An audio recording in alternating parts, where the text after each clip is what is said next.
पहले तो सभी छात्रों को जय Hind. Sunrise career academy Ganga नदी तंत्र हमारा सीरीज चल रहा था, उत्तर प्रदेश पुलिस की सीरीज। और गंगा नदी तंत्र में सबसे पहले जो हमने इसके पार्ट कंप्लीट किए थे, और गंगा नदी तंत्र को पढ़ाने से पहले याद है ना आप लोगों को, गंगा नदी तंत्र को पढ़ाने से पहले हमने ब्रह्मपुत्र नदी तंत्र पढ़ा था, है ना। और हमारे भारत की प्रमुख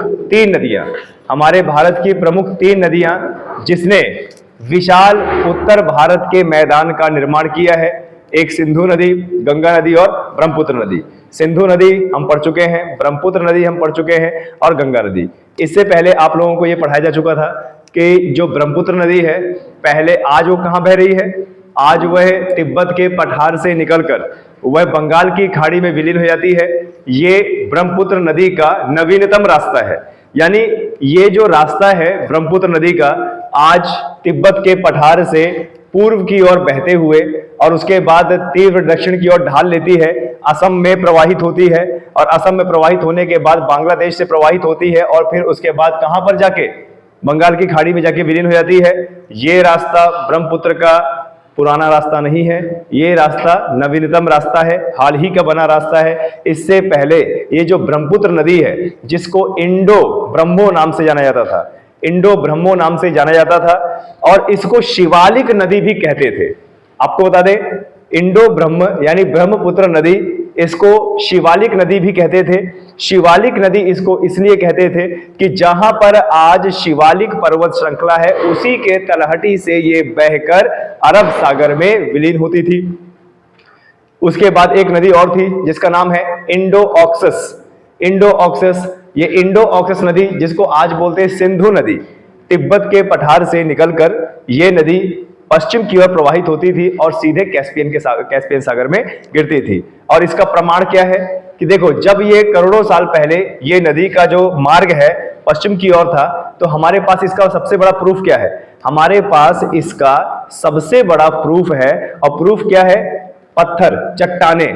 उस समय के पत्थर चट्टानों का जो कटाव हुआ था कार्बन सी पद्धति के द्वारा, जो इनकी डेटिंग निकाली गई, तो पता लगाया गया कि इन चट्टानों का जो कटाव है और जिस हिसाब से कटाव हुआ है, ये कटाव तो किसी जल से ही संभव है, किसी बहते हुए पानी से ही संभव है। तो जब वहां पर सैंपल इकट्ठा किए गए तो पता चला कि भैया तिब्बत से एक नदी आती थी और कैस्पियन सागर में मिलती थी, और ये नदी और कोई नहीं, सिंधु नदी थी। आज सिंधु नदी कहां गिर रही है, आज सिंधु नदी कहां पे गिर रही है, अरब सागर में। अरब सागर में अपना डेल्टा बनाते हुए विलीन हो जाती है, और पाकिस्तान की लाइफलाइन कही जाती है सिंधु नदी।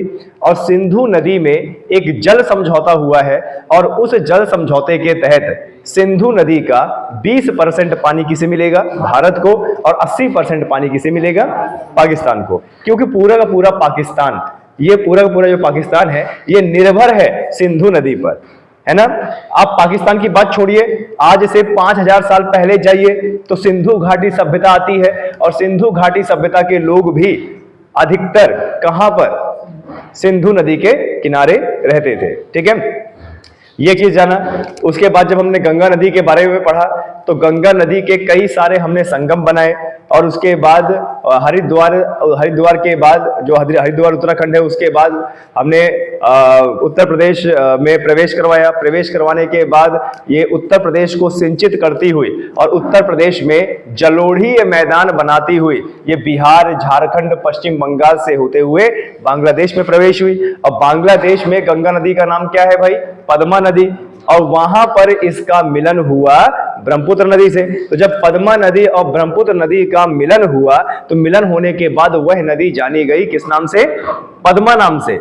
और फिर हमारे पूर्वोत्तर राज्य मणिपुर से एक नदी आ रही थी, जिसको वहां बराक बोला जाता है, लेकिन उसका नाम और क्या है, मेघना नदी। और मेघना नदी दोनों के संगम से मिली, और दोनों संगम से मिलने के बाद मेघना नदी बनकर बांग्लादेश में प्रवाहित हुई, और प्रवाहित होने के बाद वह बंगाल की खाड़ी में विश्व का सबसे बड़ा डेल्टा, सुंदरवन का डेल्टा बनाते हुए क्या हो गई, विलीन हो गई, है ना।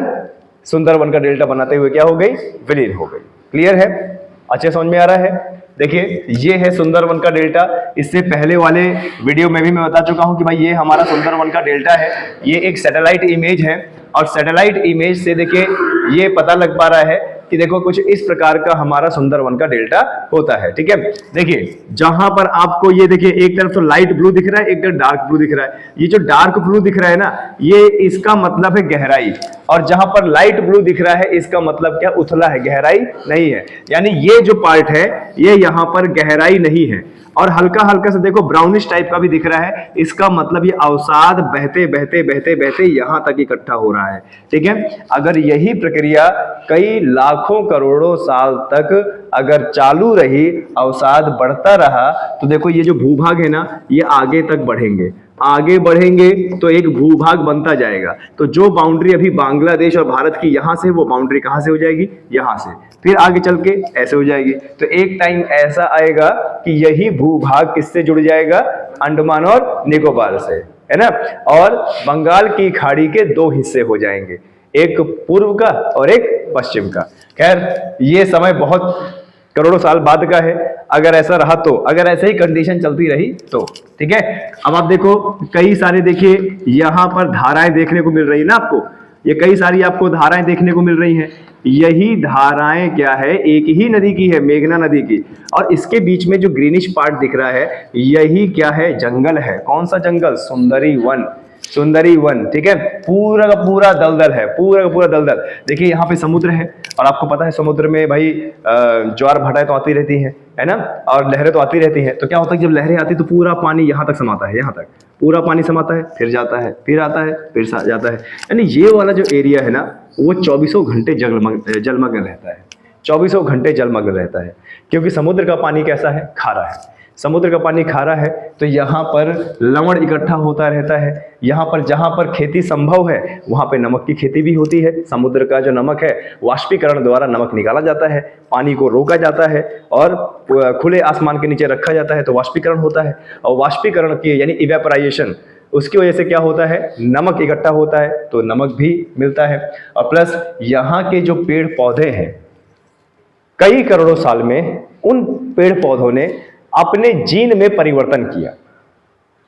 पहले वो मीठे पानी के हुआ करते थे, लेकिन अब वो पेड़ पौधे किसके हैं, खारे पानी के हैं। वो खारे पानी क्यों है, क्योंकि उन्होंने अपने जीन में परिवर्तन किया।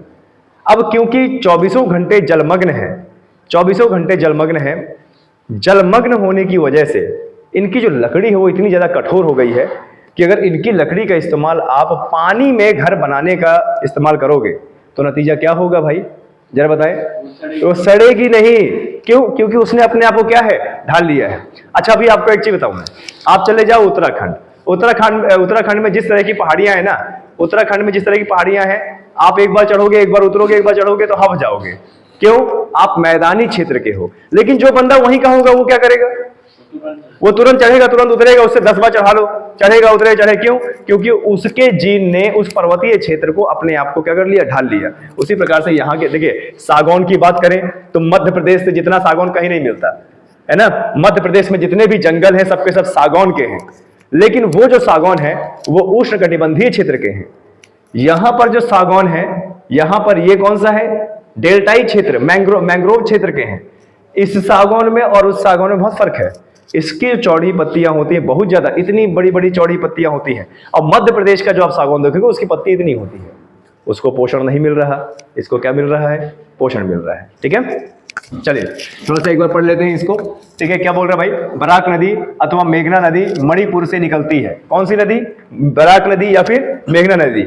यही मिलती है किसके साथ, जमुना और पद्मा की संयुक्त धारा के साथ। ठीक है, बांग्लादेश में ब्रह्मपुत्र नदी को किस नाम से जाना जाता है, जमुना नदी के नाम से, अर्थात पद्मा नदी और जमुना नदी की मुख्य धारा को क्या कहते हैं, पद्मा नदी। यानी मेघना नदी से मिलने से पहले क्या बोलते हैं, पद्मा नदी बोलते हैं। ठीक है, आए समझ में। फिर देखो गंगा नदी, गंगा नदी और ब्रह्मपुत्र नदी का डेल्टा विश्व का सबसे बड़ा डेल्टा है, और गंगा नदी ब्रह्मपुत्र नदी के डेल्टा को सुंदरवन का डेल्टा कहते हैं। आपको बता दें कि पूरे विश्व में जो डेल्टा बनता है वो सबसे बड़ा डेल्टा हमारे भारत में और बांग्लादेश में सुंदरवन का बनता है। आपके दिमाग में क्वेश्चन आना चाहिए कि भाई ऐसे तो जल ग्रहण करने वाली सबसे ज्यादा नदी अमेजोन है, है ना, अमेजोन है, तो वो क्यों डेल्टा नहीं बनाती? क्योंकि वो जो अवसाद है, अवसाद जहां पर वो समुद्र में गिरती है, समुद्र में ना गिराकर वो अवसाद अगल बगल कर देती है। वो जो नदी है वो अवसाद को क्या कर देती है? अगल बगल इकट्ठा कर देती है। तो जब तक समुद्र तक पहुंचती है तो समुद्र तक उस पर अवसाद रहता ही नहीं है, नतीजा वह नहीं बना पाती डेल्टा। और यही कारण है कि हमारी जो गंगा नदी है और ब्रह्मपुत्र नदी है, ये बनाती है विश्व का सबसे बड़ा डेल्टा। क्लियर है जो आप ये देख रहे हो? ठीक है, आगे बढ़ते हैं। सुंदरी वन किस लिए फेमस है? सुंदरी नामक वृक्ष के लिए। ठीक है, बहुलता में पाया जाता है और सागवान पाया जाता है यहाँ पर। ठीक है, सुंदरवन डेल्टा का विस्तार हुगली नदी से लेकर कहां? मेघना नदी तक है। अब देखिए, आपको बता दे, याद है ना आप लोगों को, गंगा की एक वितरिका है ना। देखिए, सपोज यहाँ पर आप लोग थोड़ा सा इमेजिन कीजिएगा कि भाई जैसे ये हमारी कौन सी नदी है? ये हमारी कौन सी नदी है? गंगा नदी। समझिएगा कि भाई यहां से हमारी गंगा नदी आ रही है, तो गंगा नदी की एक धारा, ये इसका नाम क्या है? हुगली। कौन सी धारा? हुगली। और एक धारा भागीरथी नाम से चली जाती है बांग्लादेश में, और बांग्लादेश में फिर यहां से एक नदी आती है जिसका नाम है क्या? ऐसे तो नाम है इसका ब्रह्मपुत्र, लेकिन बांग्लादेश में इसको क्या? जमुना नाम से जाना जाता है। और ये क्या है? पद्मा। अब देखो, ये पद्मा जब दोनों मिल जाती हैं तो मिल जाने के बाद क्या है? पद्मा नाम होता है इसका। फिर यहां से एक नदी आ रही होती है क्या? मेघना। मेघना भी मिल जाती है, और जब मेघना मिल जाती है तब जाके इसका नाम क्या होता है? मेघना। और फिर उसके बाद ये कई सारी वितरिकाओं में, यानी कई सारी धाराओं में बढ़ जाती है और विश्व का सुंदरवन का डेल्टा बनाती है। अब देखो, यहाँ पर हमारी हुगली नदी भी बंगाल की खाड़ी में विलीन होने से पहले कई सारी धाराओं में बढ़ जाती है। इधर मेघना नदी, यानी वास्तविक रूप से देखा जाए तो जो हमारा सुंदरवन का डेल्टा है वो दो ही नदियां मुख्य रूप से बना रही है, एक हुगली नदी और दूसरा पद्मा नदी। यानी हमारा सुंदरवन का डेल्टा दो नदियों के बीच में है। पहली नदी कौन सी है? हुगली नदी, यानी गंगा ही नदी बोल सकते हैं उसको, और दूसरी नदी कौन सी है? मेघना या ब्रह्मपुत्र नदी। क्लियर है? चलिए आगे बढ़ते हैं। देखिए, ये आपने उस दिन इमेज देखा था कि कुछ इस प्रकार से सुंदरवन का डेल्टा होता है। याद है अभी आपको जो ये जो ग्रीनिश पार्ट दिख रहा था, ये जो ग्रीनिश है, ये जंगल है, ये सुंदरवन का जंगल है। ऐसा है, देखो वो सैटेलाइट इमेज थी, ऐसा है। आपको देखने से दूर से ये आभास हो रहा होगा कि भाई ये क्या है? दलदल है। दलदल है ना, इस प्रकार की दलदल वहां पाई जाती है। कभी अगर बंगाल में पोस्टिंग हो तो चले मत जाना, गड़ जाओगे नीचे। ठीक है, कोई बचाने वाला भी नहीं होगा। ठीक है, ये हमारा सुंदरवन का डेल्टा है। चलिए थोड़ा सा और जो है पढ़ते हैं। आजकल दोस्तों आपको बता दें, एग्जाम में मैंग्रोव वन के बारे में ज्यादा पूछा जा रहा है। मैंग्रोव वन, आप लोगों को मैंग्रोव वन बहुत अच्छे से पता होना चाहिए कि भाई मैंग्रोव वन होते क्या है। क्लियर है? चलिए आगे बढ़ते हैं। सुंदरवन का डेल्टा मैंग्रोव वनों के लिए जाना जाता है। ठीक है, खाली सुंदरवन डेल्टा नहीं, जहां पर दलदल बनेगी,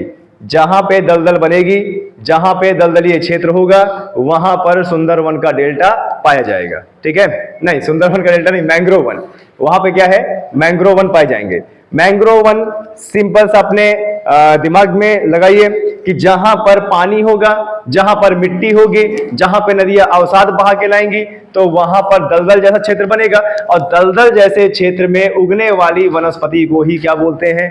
मैंग्रोव वन। ठीक है, मैंग्रोव वन, कैसूरीना और सुंदरी नामक वृक्ष पाए जाते हैं यहाँ पर। ठीक है, मैंग्रोव वनों की वनस्पति की लकड़ियां बहुत कठोर होती हैं और उनकी छाल नमकीन होती है। छाल नमकीन होने का कारण क्या है? कि समुद्र का पानी, जड़ें जो है समुद्र का पानी अवशोषित करती है, और नतीजा समुद्र का जो नमक होता है वो भी किसके अंदर चला जाता है? पेड़ के अंदर। अच्छा, आपको बच्चे बता दें, हम खेती करते हैं, आप लोग भी खेती करते हो, है ना? यूरिया डालते हो, डीएपी, यूरिया ये सब डालते हैं। तो देखिए, ये खाद डालते हैं तो ये मिट्टी में मिलती है। अब मिट्टी में मिलती है मतलब खाद के गुण मिट्टी में भी मिलते हैं, और मिट्टी के अंदर पौधों की जड़ें होती हैं, और पौधे की जो जड़ होती है उनका काम होता है कि जो पानी होता है, यह जड़ों का जो पोषण होता है, मिट्टी का जो पोषण होता है उसको खींचना। तो आप जरा बताइए, क्या वो जड़ यूरिया नहीं खींचती होगी? खींचती होगी ना। अब वो जो गुण है वो किसके अंदर चला गया? पौधों के अंदर, और उन पौधों को काट लिया हमने, सब्जी बना दिया, छौंक दिया, हमने खा लिया। तो इनडायरेक्टली पौधे के माध्यम से वही यूरिया हमारे अंदर भी चला गया। आपको बता दें, पूरे भारत में कहीं ना कहीं सभी लोग पौधों के माध्यम से यूरिया ही खा रहे हैं, है ना। और यूरिया खाने से हर व्यक्ति की रोग प्रतिरोधक क्षमता धीरे धीरे घटती जा रही है, ठीक है। और हमारे भारत का जो एक मृत्यु दर है ना, जीवन प्रत्याशा है, वो क्या है, घटती जा रही है। क्लियर है। आज यूरिया इस्तेमाल करना हमारी मजबूरी है। क्यों? क्योंकि इतने बड़े पैमाने पर हमें उत्पादन करना होता है, क्योंकि भारत की जनता आज के आंकड़ों के हिसाब से विश्व की नंबर 1 जनता है ना। चाइना को भी पीछे कर दिया। तो इतनी बड़ी जनसंख्या का भरण पोषण करने के लिए, ज्यादा उत्पादन करने के लिए हमें यूरिया इस्तेमाल करना पड़ेगा। क्लियर है। चलिए आगे बढ़ते हैं। उनकी छाल नमकीन होती है पेड़ों की, क्योंकि इन वनस्पतियों की जड़ें डेल्टा क्षेत्र में समुद्र के जल में डूबी होती है। समुद्र का पानी कैसा होता है, खारा होता है। फिर मैंने आपको यह भी बताया था कि समुद्र का पानी है, समुद्र का कौन सा पानी खारा ज्यादा होगा, कौन सा कम होगा। तो आप लोगों ने सभी ने बहुत अच्छा उत्तर बताया था कि समुद्र के जो ऊपर सतह का पानी, ठीक है, ज्यादा खारा होगा। क्यों? वाष्पीकरण हो रहा है ना। तो वाष्पीकरण में पानी गैस बन के उड़ गया तो बचा क्या? ऐसा तत्व जो वाष्पीकरण नहीं हो सकता, और नमक का वाष्पीकरण नहीं हो सकता, तो क्रिस्टल रूप में या ठोस रूप में या विलेय रूप में बच गया। यानी कभी अगर आप समुद्र के सतह का पानी ऐसे पियोगे ना, तो आपको खारा नजर आएगा, ठीक है। पर कभी भी समुद्र का पानी जो है ऐसे करके पी मत लेना, कितनी भी प्यास हो आपको, ठीक है। किडनी जल जाएगी आपकी, बस्ट हो जाएगी, ठीक है। वो एक कहावत है ना, इंग्लिश की कहावत है, water water everywhere not a drop to drink. मतलब पानी पानी हर जगह है, लेकिन एक बूंद पीने के लिए नहीं है। तो ये कहावत किसके लिए कही गई है? समुद्र के लिए, है ना। समुद्र में जो लोग जाते हैं, घूमने जाते हैं समुद्र में, कि भैया चलो समुद्र में जाएंगे, नहाएंगे, नहाते हैं लोग। नहाने के बाद जब वो आते हैं ना, तो उनकी पूरी बॉडी सफेद हो जाती है। तो सफेद ऐसा नहीं है कि भैया वो अरब सागर में नहाए और एकदम वरदान मिल गया, गोरे हो गए, ऐसा कुछ नहीं है। वो नमक होता है। तो आपको बता दें, वहां पर एक बिजनेस बहुत अच्छा चलता है। समुद्र के किनारे किनारे एक बिजनेस बहुत अच्छा चलता है। कई सारे लोग क्या है ना, वहां पर टंकियों में मीठा पानी भर देते हैं, और शायद 20 या 25 रुपए का एक इतना बड़ा बोतल है, उसको देते हैं। तो आप जैसे समुद्र में गए, नहा के आए, तो 20-25 रुपए का उसको दीजिए और पानी अपने डालिए, तब जाके वो नमक छूटता है, ठीक है। चलिए, भारत में बंगाल टाइगर मैंग्रोव वनों के क्षेत्रों के अंतर्गत ही पाए जाते हैं। बंगाल टाइगर सुंदरवन का राष्ट्रीय अभयारण्य, पता है ना, सुंदरवन राष्ट्रीय अभयारण्य, अर्थात बंगाल टाइगर सुंदरवन डेल्टा में पाए जाते हैं। भारत में पश्चिम बंगाल में मैंग्रोव वनों का क्षेत्रफल सर्वाधिक है। अगर प्रश्न बन गया कि भारत में मैंग्रोव वन सर्वाधिक कहां पाए जाते हैं, ऐसे तो मैंग्रोव वन देखो पश्चिमी घाट में भी पाए जाते हैं, गुजरात में भी पाए जाते हैं, है ना, केरला में, तमिलनाडु में, हर जगह पाए जाते हैं। लेकिन आपको बता दें, जहां पर सबसे बड़ा डेल्टा होगा वहीं पर वन पाए जाएंगे। क्लियर है, सबको पता है, कलकत्ता में है और बंगाल में है, यानी बंगाल में ही पाए जाएंगे। भारत में पश्चिम बंगाल में मैंग्रोव वनों का क्षेत्रफल सर्वाधिक है। उसके बाद गुजरात दूसरे तथा तीसरे स्थान पर आंध्र प्रदेश आता है। ये नंबरिंग भी आप याद कर सकते हो, ठीक है। गोदावरी नदी और कृष्णा नदी डेल्टा में मैंग्रोव वनों का क्षेत्रफल सर्वाधिक है, ठीक है। चलिए आगे बढ़ते हैं।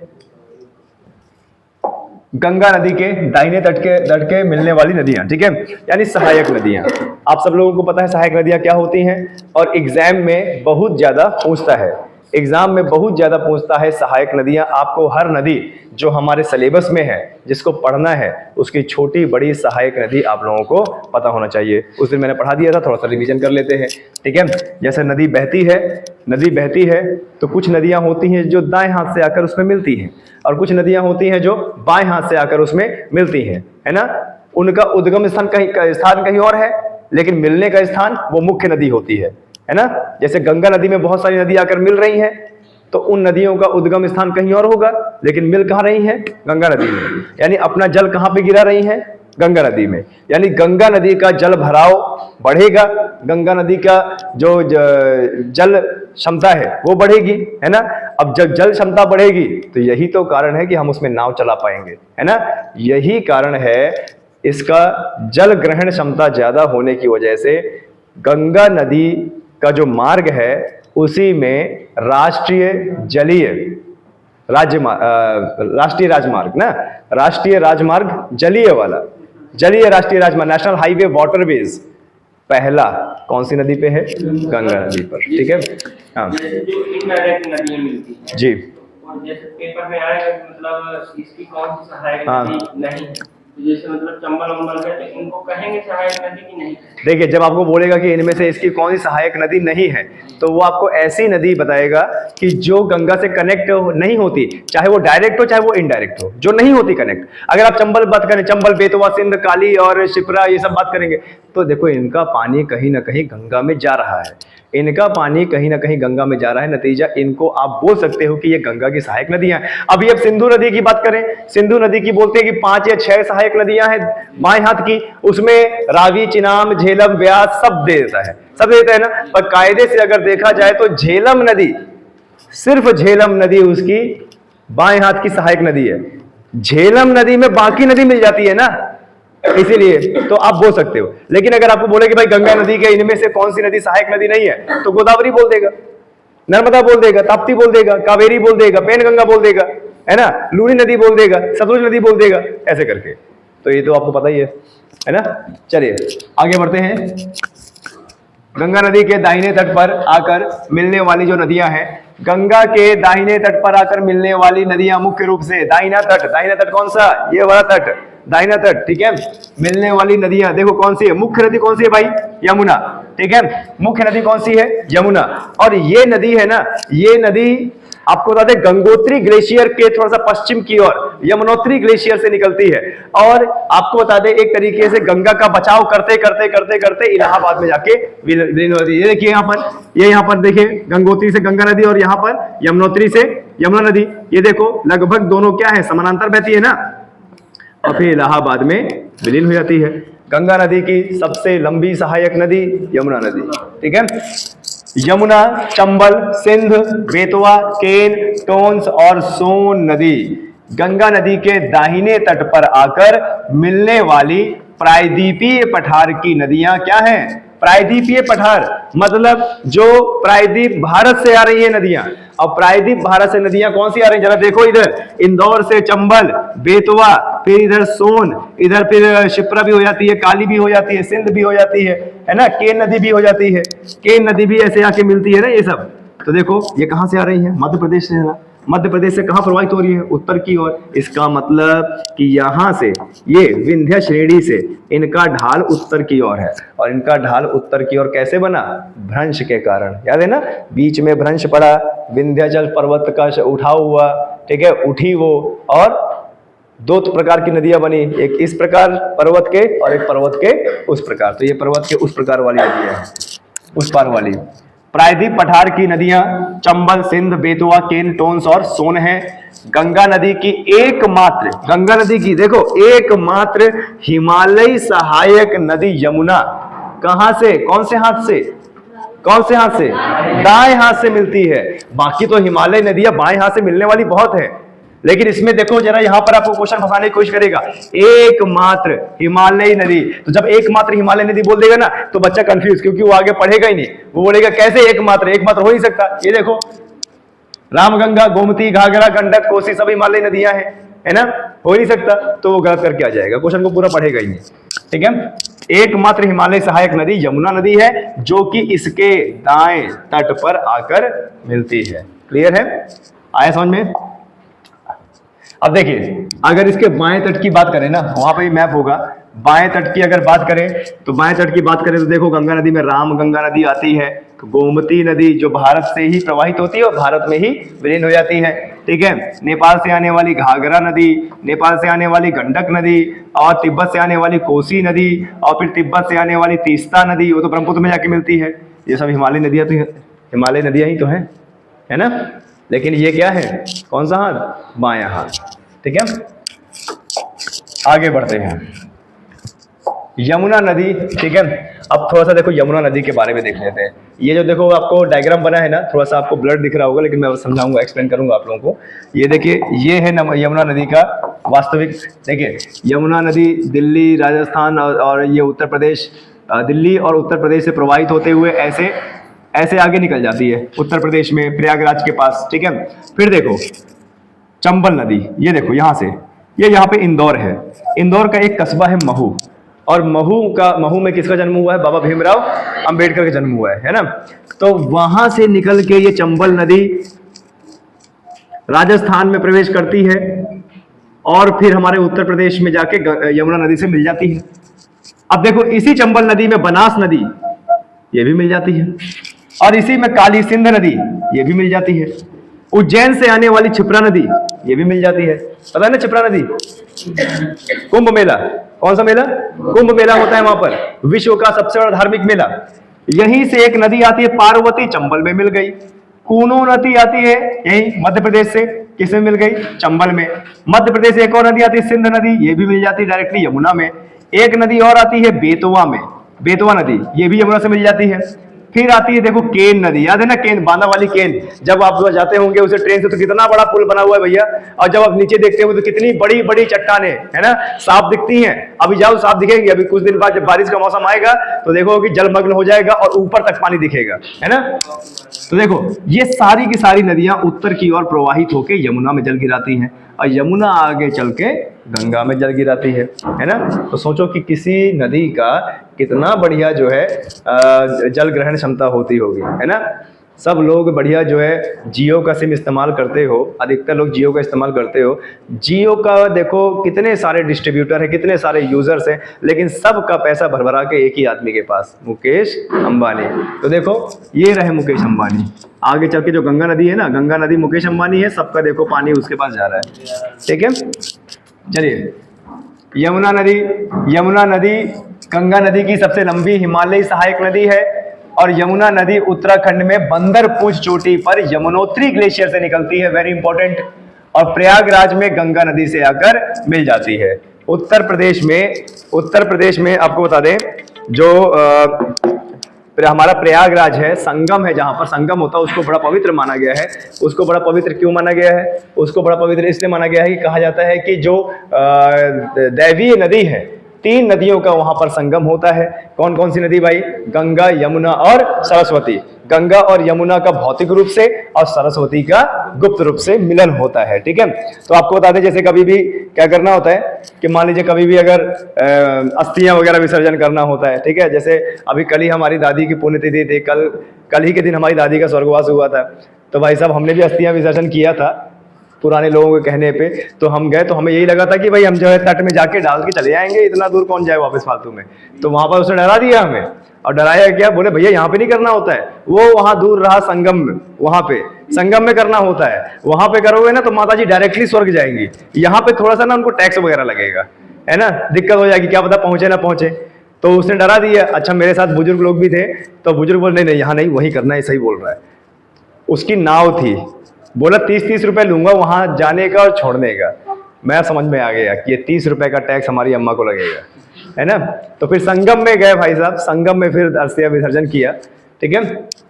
चलिए यमुना नदी प्रायद्वीप भारत, ध्यान देना, यमुना नदी प्रायद्वीपीय भारत की सबसे लंबी नदी, ठीक है। यमुना नदी प्रायद्वीप भारत की सबसे लंबी नदी गोदावरी नदी से क्या है?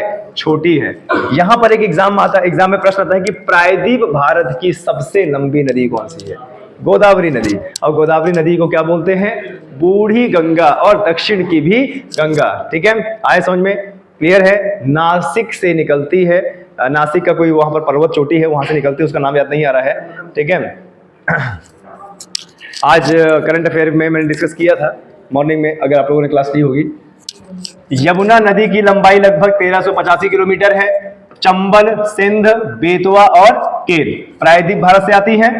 यद्यपि चंबल, सिंध, बेतवा, केन नदियां गंगा नदी तंत्र का हिस्सा नहीं है, लेकिन ये चारों नदियां अपना जल सीधे गंगा नदी में न गिराकर किसमें, यानी हम बोल सकते हैं कि भाई ये जो चंबल, सिंध, काली, बेतवा ये सब है, केन है, ये गंगा नदी की इनडायरेक्ट सहायक नदियां हैं। इनडायरेक्ट पानी तो वहीं पहुंच रहा है, पानी तो वहीं पहुंच रहा है भैया, लेकिन यमुना के माध्यम से, ठीक है। चंबल नदी यमुना नदी की सबसे बड़ी सहायक नदी है, ये भी एग्जाम में आ चुका है कई बार, है ना। चंबल, सिंध, बेतवा और केन चारों नदियां प्रायद्वीप पठार के अंतर्गत मालवा के पठार से निकलती है, ठीक है। आपको बताते हैं जो उज्जैन वाला क्षेत्र है, इंदौर वाला क्षेत्र है और जो मऊ वाला क्षेत्र है ना, ये क्षेत्र मालवा का पठार कहलाता है। हमारा प्रायद्वीप पठार भी कई पठारों में बटा हुआ है। कर्नाटक का पठार, आंध्र प्रदेश का पठार, इधर छत्तीसगढ़ का पठार, इधर मालवा का पठार, इधर गुजरात का पठार, है ना, क्योंकि वो गुजरात से जो लावा का फ्लो हुआ था वो चारों दिशाओं में हुआ था। ठीक है, चलिए आगे बढ़ते हैं। टोंस नदी, इनके बारे में एग्जाम में आता है, यूपीजीके में आता है। यूपीजीके में टोंस नदी और सोन नदी, टोंस और सोन ये दोनों नदियां भी प्रायद्वीप पठार से निकलकर सीधे गंगा में मिलती हैं। यानी ये नदियां यमुना नदी में नहीं मिलती, ये नदियां यमुना नदी में नहीं मिलती। ठीक है, डायरेक्टली किस में मिलती है? गंगा नदी में। इसके बारे में एग्जाम में आया हुआ था, आप लोगों को पता होना चाहिए। टोंस नदी प्रयागराज इलाहाबाद जिले में गंगा से आकर मिलती है और सोन नदी मैकाल पहाड़ी के अमरकंटक चोटी से निकलकर पटना के आसपास गंगा में मिलती है। क्लियर है? गया करने जाते हैं तो गया किस नदी के किनारे करते हैं? यही तो नदी है वो। ठीक है, देखिए कितनी विडंबना है भाई साहब। जन्म लिया चित्रकूट में, मेहनत किया चित्रकूट में, गृह गृहस्थी बनाया चित्रकूट में, मरे भी चित्रकूट में, और गया करने जाएंगे बिहार में। ये कोई बात होती है? ये बताइए।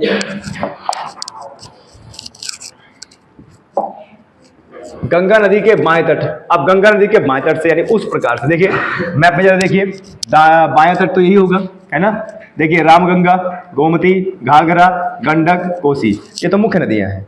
लेकिन इसके सिवा भी बहुत छोटी बड़ी नदियां हैं जो आकर मिलती हैं।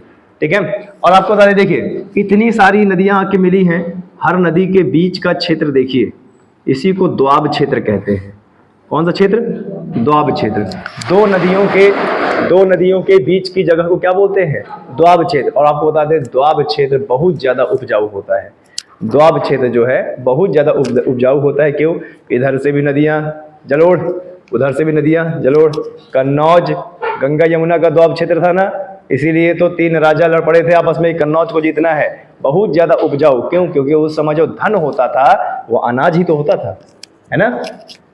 चलिए, यमुना नदी को छोड़कर अन्य सभी, देखो क्या बोल रहा है, यमुना नदी को छोड़कर अन्य सभी हिमालयी नदियां गंगा नदी के बाएं तट पर आकर मिलती हैं और जिनका पश्चिम से पूर्व के क्रम से क्या है? पहले क्या? रामगंगा, फिर गोमती, फिर घाघरा, फिर गंडक, फिर कोसी, फिर महानंदा। ठीक है, महानंदा के बाद तीस्ता आता है, पर तीस्ता पहले मिलती थी गंगा से, अब नहीं मिलती। क्यों? भारत की ऊंचाई लगभग धीरे धीरे क्या है? ढलान है ना, वहां पे ढलान हो रही है, तो पहले वो तीस्ता में मिलती थी, अब जाके किसमें मिलती है? ब्रह्मपुत्र में। तो अभी ब्रह्मपुत्र की सहायक नदी है तीस्ता नदी।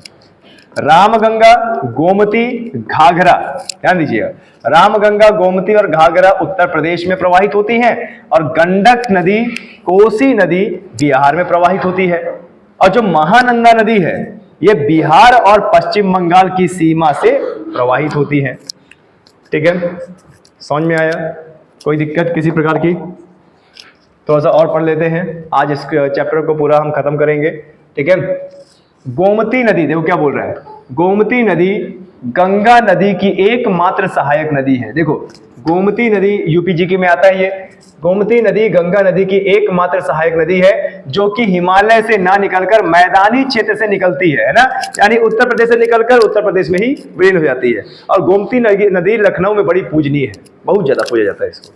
ठीक है, गोमती नदी का उद्गम उत्तर प्रदेश के पीलीभीत जिले से में तराई क्षेत्र के तराई के मैदान में स्थित फूलहर झील से निकलता है, यानी फूलहर झील से होता है। लखनऊ और जौनपुर शहर को गोमती नदी के तट पर है, यानी लखनऊ और जौनपुर को सिंचित करती है गोमती नदी। गंडक को नेपाल में शालिग्राम या नारायणी नदी से भी जाना जाता है। कोसी नदी नेपाल से निकलकर बिहार राज्य में गंगा नदी से मिलती है, लेकिन गंगा नदी से मिलने से पहले खूब तबाही मचाती है, नतीजा बिहार का शोक कहलाती है।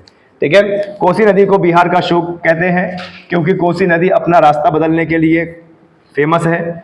महानंदा नदी गंगा नदी के बाएं तट पर मिलने वाली गंगा नदी की सबसे पूर्वी अथवा अंतिम सहायक नदी। तो अगर आपसे बोल रही है कि भाई पूर्वी छोर पर गंगा की भारत के अंदर सबसे अंतिम नदी कौन सी जो मिलती है, तो क्या होगा? महानंदा। ऐसे तो देखा जाए तो ब्रह्मपुत्र भी मिलती है, लेकिन भारत के अंदर, है ना, ऐसे तो देखा जाए भाई मेघना भी मिलती है ना, लेकिन भारत के अंदर की कैटेगरी की बात है। क्लियर है? चलिए, ये चीज हुआ। आगे बढ़ते हैं। महानंदा, महानंदा का उद्गम पश्चिम बंगाल में दार्जिलिंग की पहाड़ियों से होता है। कहां पर? दार्जिलिंग की पहाड़ियों से होता है। ठीक है, चलिए तो यहां पर हमारा ये चैप्टर समाप्त हुआ और इसके बाद छोटे मोटे जो इसके पॉइंट्स बचेंगे वो आप लोगों को बताएंगे किसी क्लास में। बाकी तो गंगा नदी हमारा कंप्लीट हो गया है।